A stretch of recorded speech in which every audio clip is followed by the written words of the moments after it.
Bismillahirrahmanirrahim. Assalamu alaikum dear students. My name is Aisha Salim. I hope you all are fine and doing well. Today we are going to discuss another topic of chapter number 10, and in today's lecture we will discuss the thermal expansion and contraction of liquids. The SLO that we covered in this lecture is to describe the expansion of three states of matter.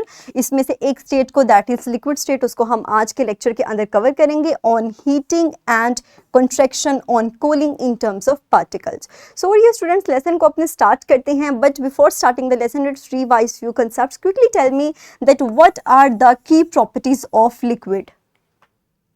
Very good. So when we talk about the key properties of liquid, हम जानते हैं कि they have indefinite shape, they have definite volume, the high density and flowability.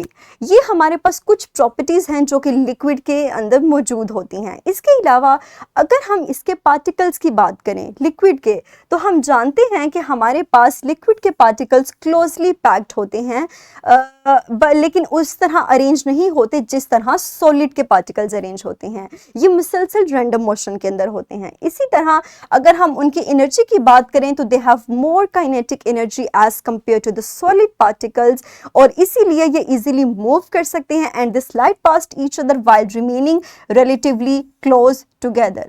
इसके अलावा अगर हम इसकी attraction की बात करें तो the force of attraction present between the liquids are greater as compare to the gases but weaker than that of solids. हमारे पास सॉलिड की निस्बत इसकी अट्रैक्शन वीक होती है, लेकिन लिक्विड गैसेस की निस्बत इसके अंदर फोर्स ऑफ अट्रैक्शन ज़्यादा होती है. अब बात आती है हमारे पास कि किस तरह लिक्विड के पार्टिकल्स एक्सपेंड या कॉन्ट्रैक्ट करते हैं. तो इसकी एक्सपेंशन और कॉन्ट्रैक्शन को समझने के लिए हम एक एक्टिविटी की हेल्प लेते हैं. तो मुझे बताइए कि अगर आप एक कोल्ड अल्कोहल थर्मामीटर को हॉट लिक्विड के अंदर इंसर्ट करेंगे तो सबसे पहले हमारे पास अल्कोहल का कूलम नीचे जाएगा, उसके बाद वो राइज अप करेगा. तो क्या आप लोग मुझे इसकी रीज़न बता सकते हैं? Very good. सो अगर हम इसकी रीज़न को डिस्कस करें तो डियर स्टूडेंट्स, जैसे ही हमारे पास लिक्विड किसी भी ग्लास फ्लास्क के अंदर मौजूद होता है, हमारे पास सॉलिड सबसे पहले एक्सपैंड करेगा लिक्विड से पहले, और उसकी एक्सपेंशन की वजह से वॉल्यूम इंक्रीज होगा और लिक्विड सबसे पहले लिक्विड का लेवल फॉल होगा. इसी तरह मज़ीद हीट प्रोवाइड करने पर हमारे पास लिक्विड एनर्जी गेन करेगा और दोबारा से राइज करेगा. और हमारे पास जब ये ग्लास जो है जैसे ही हमारे पास एक्सपैंड करेगा वॉल्यूम इंक्रीज होगा, तो उसकी इंक्रीज होने की वजह से हमें लिक्विड का वॉल्यूम जो है वो फॉल होता महसूस होगा, और जैसे ही हम मज़ीद हीट प्रोवाइड करेंगे तो उसकी वजह से हमें दोबारा से इसका लेवल राइज होता फील होगा. तो अगर हम इसकी एक्सपेंशन पे गौर करें तो हमारे पास जो रियल एक्सपेंशन है दैट इज़ बेसिकली दिस. और अगर अपेरेंट एक्सपेंशन की बात करें तो हमारे पास इस तरह इतनी होगी, क्योंकि हमारे पास लिक्विड पहले इस पॉइंट पे था, उसके बाद हमारे पास इस पॉइंट पे आए, लेकिन एक्चुअल हम जानते हैं कि सबसे पहले राइज करने से पहले लिक्विड फॉल हुआ, उसके बाद वो राइज किया. तो एक्चुअल हमारे पास एक्सपेंशन है from this point to this point. So हमारे पास इस तरह से लिक्विड की एक्सपेंशन का प्रोसेस होता है.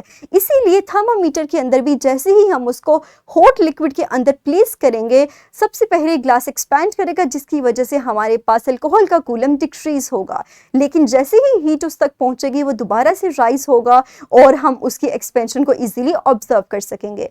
फर्दर आप इसी एक्सपेंशन और कॉन्ट्रैक्शन के फिनोमिना को बेहतर तरीके से समझ सकते हैं बाय डूइंग दिस एक्टिविटी. इस एक्टिविटी का लिंक भी इसी वीडियो की डिस्क्रिप्शन में मौजूद है. आप अपनी टीचर्स की सुपरविजन में या अपने पेरेंट्स की सुपरविजन में इस एक्टिविटी को परफॉर्म कीजिएगा और अपने रिजल्ट्स को रिकॉर्ड कीजिएगा. इसकी इंस्ट्रक्शंस प्रोसीजर आपको यहाँ पर दिया गया है, आप इसको रीड आउट करके आसानी से परफॉर्म कर सकते हैं.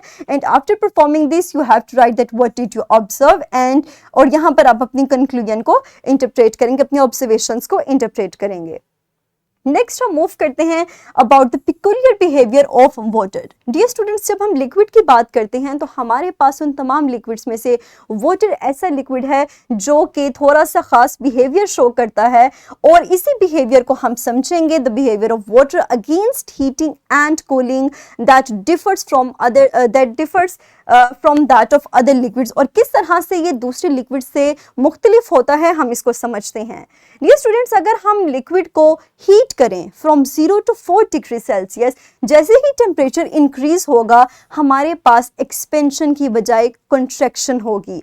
लिक्विड के पार्टिकल्स एक दूसरे के करीब आएंगे रादर देन एक्सपैंडिंग, और ये हमारे पास वाटर के केस में होता है। लेकिन अगर हम इसके टेम्परेचर को 4 से दोबारा से डिक्रीज करें 0 डिग्री सेल्सियस पे, तो हमारे पास लिक्विड के मॉलिक्यूल्स खुद को अरेंज करेंगे in a specific manner and the empty spaces between them increases और as a result of this it expands instead of contracting. तो इस तरह से हमारे पास ये दोनों प्रोसेसेस होते हैं।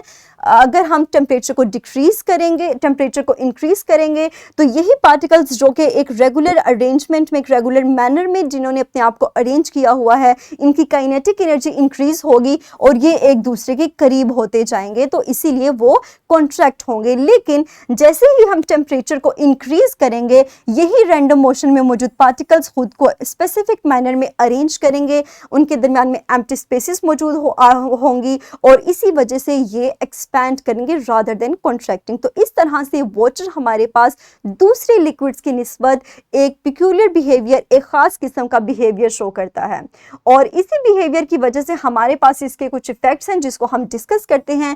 The first one is the survival of aquatic life under the frozen lakes.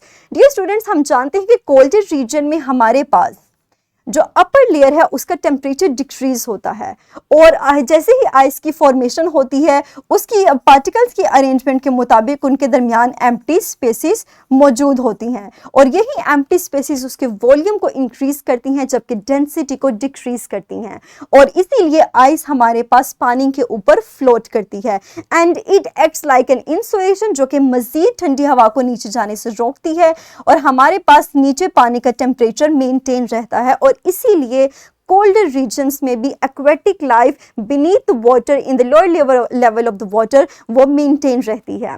Further हमारे पास जो effect है that is the petrol overflow. ठीक स्टूडेंट्स, हम अगर पेट्रोल की बात करें तो आपने देखा होगा कि हमारे पास पेट्रोल की लीकेज अक्सर हो जाती है, और ये इसीलिए होता है क्योंकि लिक्विड पेट्रोल एक्सपैंड करता है हीट को एब्सॉर्ब करके। This expansion creates the high pressure, और यही प्रेशर हमारे पास लीकेज का बाइस बनता है। इसीलिए we can't fill these tankers beyond the 95% of their capacity, ताकि लीकेज के रिस्क को हम रिड्यूस कर सकें। तो हमारे पास ये था पेट्रोल ओवरफ्लो। फर्दर हम अपनी इसी नॉलेज को that we learn in this lecture इसको अप्लाई करते हुए इस वर्कशीट को सॉल्व करेंगे। इसका लिंक आपको इसी वीडियो के डिस्क्रिप्शन में अवेलेबल है, सो जल्दी से अपनी वीडियो को पॉज कीजिए और इस वर्कशीट को सॉल्व करें। वेरी गुड, मुझे उम्मीद है कि आपने इस वर्कशीट को इजीली सॉल्व कर लिया होगा। So that's all about today's lesson. मुझे उम्मीद है कि आपको आज का लेक्चर क्लियर हो चुका होगा। सो इंशाल्लाह अपने अगले लेक्चर में हम अपने लेसन को यहीं से फर्दर कंटिन्यू करेंगे। तो डियर स्टूडेंट्स, तब तक अपना ख्याल रखिएगा। Thank you very much and अल्लाह हाफिज़।